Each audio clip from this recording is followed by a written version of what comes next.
This is an interesting bottle, this one. This is one of the... Just hold this up a bit more. Yeah.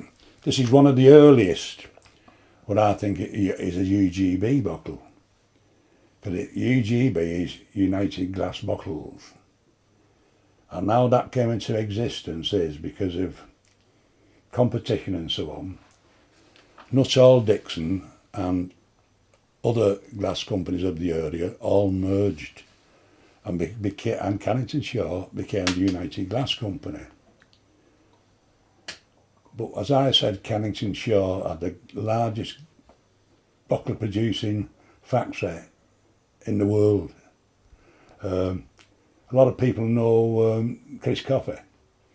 Now Chris was over the moon one day and he told me that he got a Cannington Shaw bottle. And he seen it online and it was over in Australia. Australia, believe it or not. And he got in touch with this chap and he said, I bought it. And he said, unfortunately, he said, might be about 5 or 6 weeks before I get it to you. He says, why? He said, I live hundreds of miles away from the nearest post office. And Chris got this Cannington Shaw bottle. And I said to him, well done, Chris. He said, I've got a Cannington Shaw bottle. I said, I've got a shed full at home. He said, you what? I said, I've got a load at home, like, you know, like. And I was on holiday down south. I went in the charity shop there, I picked this bottle up, Cannington Shaw. But this is an interesting one. As I'm saying, all those bottle works are all combined and became the UGB. But as I mentioned before, glass bottle making in St.Helens didn't start in the 19th century.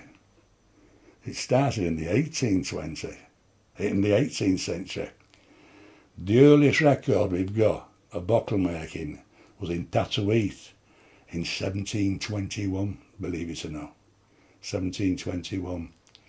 When Adam Martindale, who was came from Mossbank, he wrote a very famous diary, and he was on about getting these glass bottles and cardines, or cardines they were called. Gone from the Tatterheath, and good bottles as well they are, you know. Now this one, as I'm saying here, I don't know, I'll have to do a bit of work on this. It was in my bottle collection in the shed. It says W. Pilkington on that. Now I'm just wondering if and it says St. Helens. And it says on the top there, W. Pilkington, St. Helens. Now I'm just wondering if that's one of the Pilkington family, of the glass, of the sheet works. There was William Wendell Pilkington and Wendell Pilkington. Now, they got them names so they wouldn't get mixed up. William Wendell Pilkington, and there was just Wendell Pilkington as well, like, you know. So I'm just thinking that he might have had an outlet somewhere for selling lemonade or drinks or whatever, you know. Right. It's an odd shape, isn't it, compared to the others? Yeah, well, it's nice having the original stopper with it as well, you know. And as I'm saying, that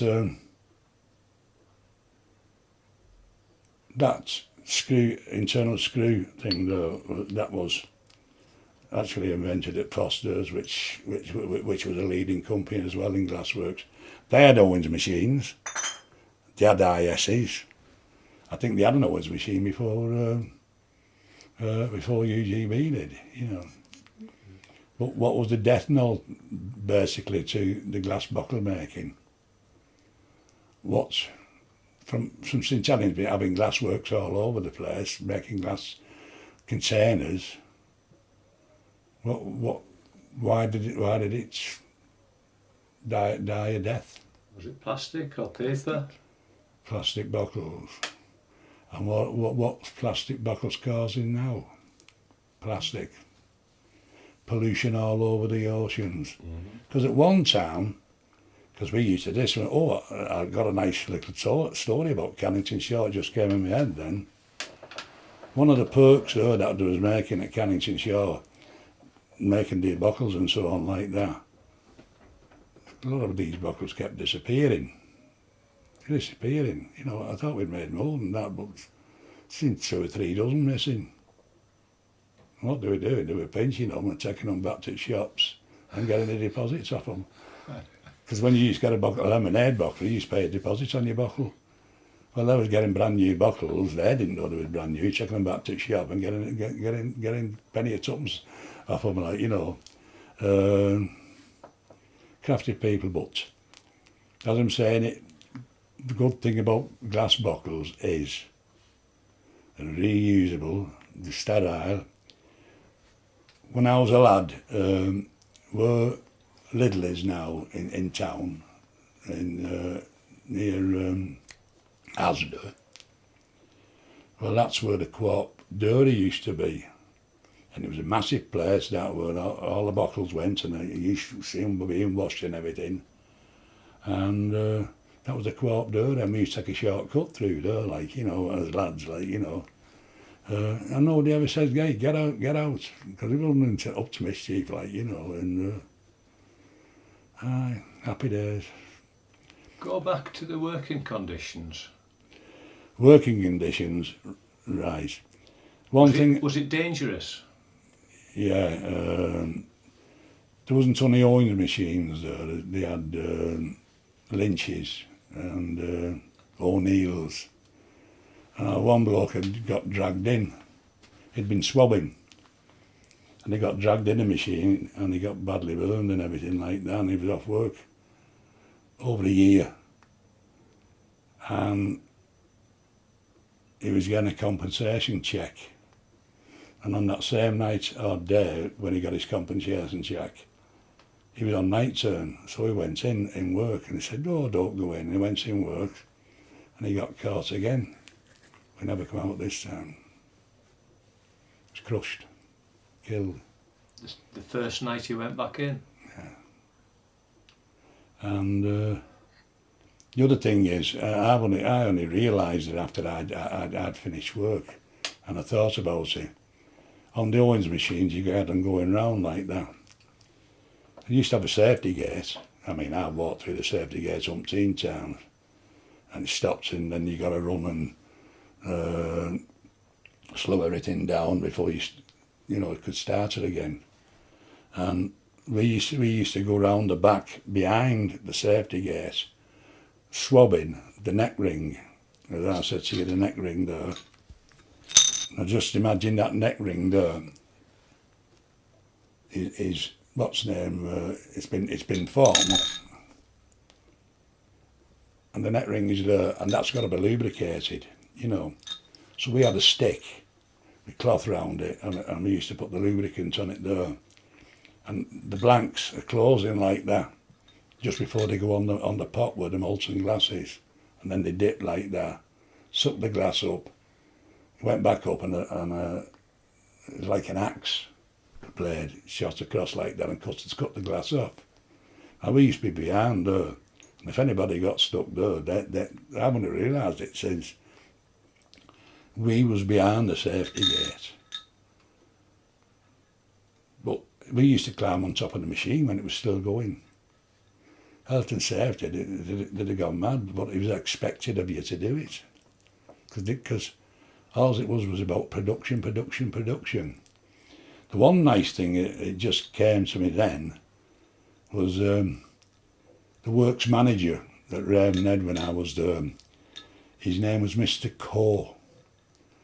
Oh, all his immaculate suit on, wonderful gentleman, little moustache. And he was a lovely man, he was. And he used to come round several times a week, and he'd come on the machine and that. "Morning, David, how are you?" "Oh, fine, Mr. Coe, thank you." "How's production?" "Oh," I said, "it's fine, we're not doing so bad at all. You know, keep up the good work, David." And he was like that. On the machines that we had had nothing to sit on except the double D. All those boxes I told you about that they used to put bottles in and so on. Double D and B's and so on like that, and C boxes. We used to have a double D. It was a wooden box on the platform, and we used to sit on them. You didn't sit down a lot because it's constantly looking at stuff for imperfections. There was one thing I couldn't stand on a buckle, and that was a blank mark.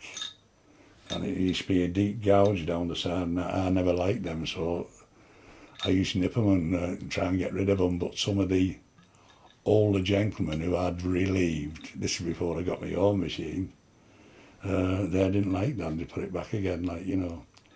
I do have a little booklet over there, and it shows you all the defects and so on, and it tells you how they rectify them, because a training, this came over from America. David, could you put the bottle down? It's rattling on the microphone. Yes, right. Thank you. Right. And that little booklet over there, it shows you what all the defects are on a bottle and recommendations for getting rid of them, like, you know. But there's one, and we hated it, and this is when on the ISs, when they made, you know, those little glass pots you used to get for babies, with baby food in. Have you ever found one of them with a spike in it? That is where, on an IS you had two different types, process of making bottles. You had blow and blow, and you had press and blow. Now blow and blow was, for the Patterson mould, it blew air up, which put a symmetrical bubble inside. That was transferred to the other side, to the blow mould, and then that was blown again, and that formed a bottle. On press and blow, Patterson went into the blank mould, baffles come over the top like that, went down, it came up, oval shaped, and it pressed into shape of that mould, and that would go over the other side. And when it really only happened when he was on press and blow, because it would get too hot, and it would pull the glass inside, and you couldn't see that when it was on the other side, because they're making them that quick. But if somebody was up down at the sorter down there, found one of them, poof, what they'd do, every one of them that had been so many hours have been produced, and are you talking, could be a couple of 100,000. They'd quarantine them, and they'd actually sort all them again, because it was too dangerous, because getting a spike of glass, some child might have got that, you know.